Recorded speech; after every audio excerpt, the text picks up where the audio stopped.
Hi guys, this is Ms. Van Nieuwen. Today we are going to be talking about volume, so please make sure you take notes. All right, so today's lesson is on volume. So volume is the amount of space an object takes up. So basically, if I'm looking at this object right here, and what I'm holding in my hand, that's how much space this cylinder takes up. That's called volume.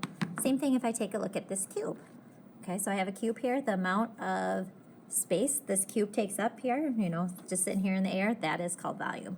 Now, a lot of times when you hear volume, you hear it with measuring liquids. So if I take a look at my water bottle, and I want to know what's the volume of liquid that's in here. So basically, I want to know, well, how much space does this liquid take up?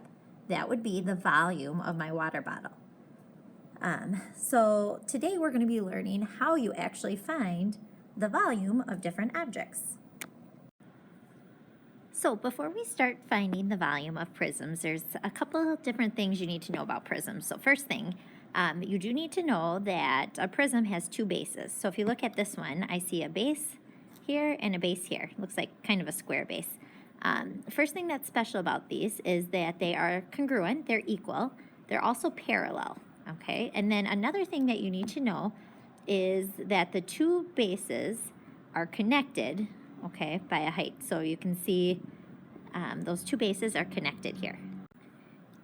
And the height has to form a right angle with the base, which it does here. Okay, so please make sure you keep that in mind. Your two bases need to be parallel, they have to be congruent, and then connected by a height.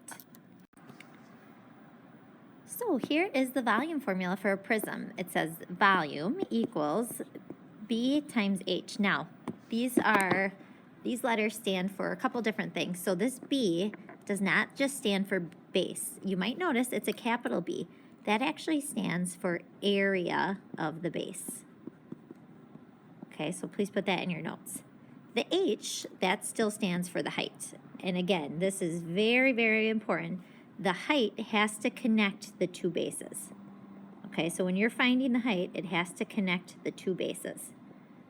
That will be important when we do some problems. So again, our volume formula is the area of the base, whatever your base is, you find the area and then you multiply it by the height.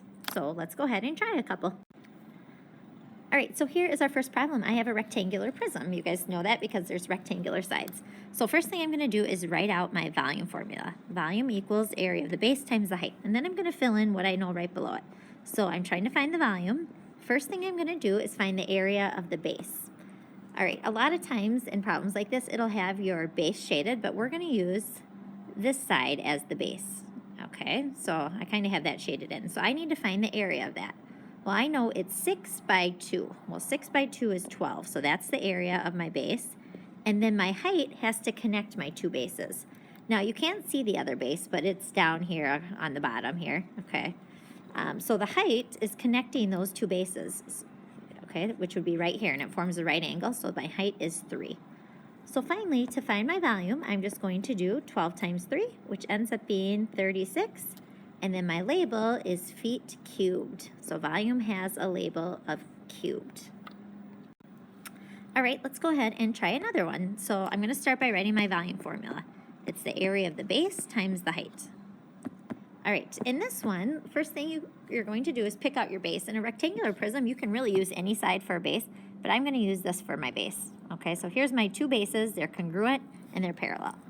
So first thing I need to do is find the area of the base. Remember, this capital B stands for area of the base. Well, the area of that base is 4 times 5, which is 20.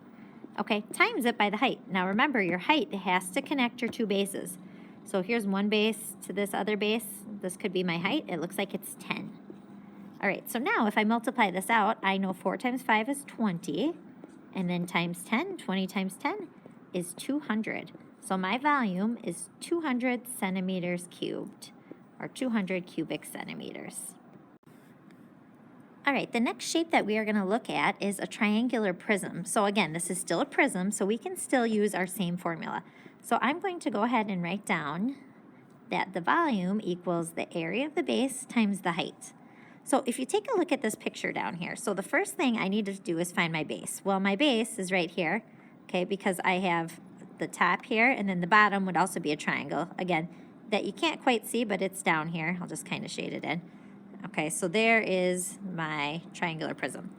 Okay, so my base, again, is a triangle. So I'm going to find the area of the triangle. Well, I know to find the area of a triangle, I do the base times the height. Well, here's my triangle. The base is 6, the height is 2. So I'm going to do 6 times 2 and then divide it by 2 because that's the area formula for a triangle. Okay, then I need to find my height. Well, my height needs to connect my two triangles. Well, here we go. This would be my height. It connects my one base to my other base. Okay, and it looks like that height is 4. So I'm going to times that by 4. All right, so now I'm going to work that out. If I work this out, I know 6 times 2 is 12, divided by 2 is 6. So I'll just put a 6 under here. And then I need to multiply that by my height, which is 4. So my volume is 24 cubic centimeters. Now on this slide, you see a couple other things. Here's another formula for a triangular prism. You're going to notice that this really just means the area of the base, because they did base times height divided by 2, because it was a triangle. All right, let's take another look at a triangular prism. So I'll start by writing my volume formula, area of the base times the height. All right, over in my picture, I'm going to kind of shade my base. So here is my base. It is a triangle. Remember, there's another triangle over on this side here. I just can't see it. All right, so your bases there has to be 2 of them. They have to be the same. So for a triangle, I know I have to do base times height divided by 2 to find the area of this base. So I'm going to do, it looks like 6 times 3.5, and then I have to divide by 2 to find the area of that base. Remember, we're just trying to find the area of one base. So I'm just finding the area of this blue triangle right here. Okay, and then I'm going to multiply it by the height. Now remember, the height has to connect your 2 triangles. So here's my one base, and then again, my other base is kind of back here. I just can't see it. So the connecting height is right here. You can see it connects this triangle to this other triangle back here. So my height is 8.3. That is super important. Okay, so now I'm going to type this in. So I'm going to do 6 times 3.5 and then divide by 2. I end up with 10.5. And then I'm going to times it by my height, which was 8.3. And I end up with 87.15. And then there's no label, so I'll put units cubed. There is my volume. Okay, so the next shape that we're going to find the volume of is a cylinder. So first thing, let's write down the volume formula. It is area of the base times the height. This formula also works for a cylinder. So first thing you guys need to think is, well, I need to find the area of the base. Well, you have to think, well, what shape is the base? Well, here's the base. It can be the top or the bottom. It's a circle, so I just need to find the area of a circle. Well, I know the area formula for a circle is pi r squared. Okay, then I'll multiply it by the height. Okay, so first thing, I know pi is 3.14, and then the radius I can see by looking over here. The radius is 4, so I'm going to do 4 squared. Okay, then I'm going to multiply that number times the height, which is 12. So again, if you take a look, this right here, this gives me the area of the base times the height. So I'm going to type that in on my calculator. I'm going to do 4 times 4 times 3.14. That gives me 50.24. So that's the area of my base. And then I'm going to times it by the height, which is 12. And I end up with 602.88 centimeters cubed. So remember, this was my volume. All right, let's try one more. So my volume formula, again, for a cylinder is area of the base times the height. Okay, so again, I'm going to look at my shape, and I see the base is a circle. So I have to think, well, how do I find the area of a circle? Well, to do that, I do pi r squared. Okay, so I'm going to do 3.14 times my radius. Well, in this case, my radius is only 4. 4 crosses the radius, so I'll do 4 squared. Okay, and then I'll have to times it by the height, which happens to be 10 in this picture, right? The height is 10. Remember, the height connects the base to the base. Well, here's my one base, here's my other base. The height connects it. Okay, so I'm going to start by doing my 4 squared, which is 16 times 3.14. I end up with 50.24. And then I'm going to times it by the height of the cylinder, which is 10. And I end up with 502.4 inches cubed. There is my volume. All right, so a couple key reminders when you're working with volume is make sure you're not getting surface area and volume mixed up. They are 2 different things. Surface area you have to find the area of every single face on the shape. So that's where you get a bunch of numbers, you add them all up, okay? So we've been doing that the last couple of days. You get a bunch of numbers, add them all up. To find the volume, that's how much fits inside it, you use the formula, area of the base times the height. So make sure you don't get those two mixed up. Second quick reminder is, how do I actually find the height of an object?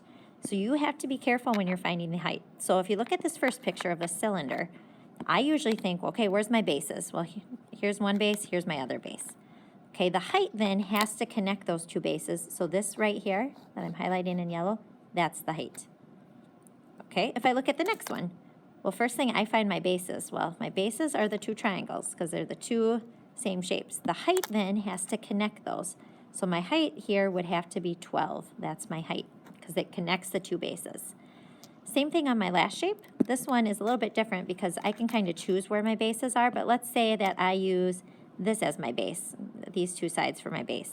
Well, the height has to connect them. So my height could be this line here, or this line here, this line here. It connects this base and this base. So that would be my height. Now you could also use the bottom as the base, the bottom and the top. Then in that case, this would be my height, this going up and down. So your height just has to connect your two bases. So that is very, very important.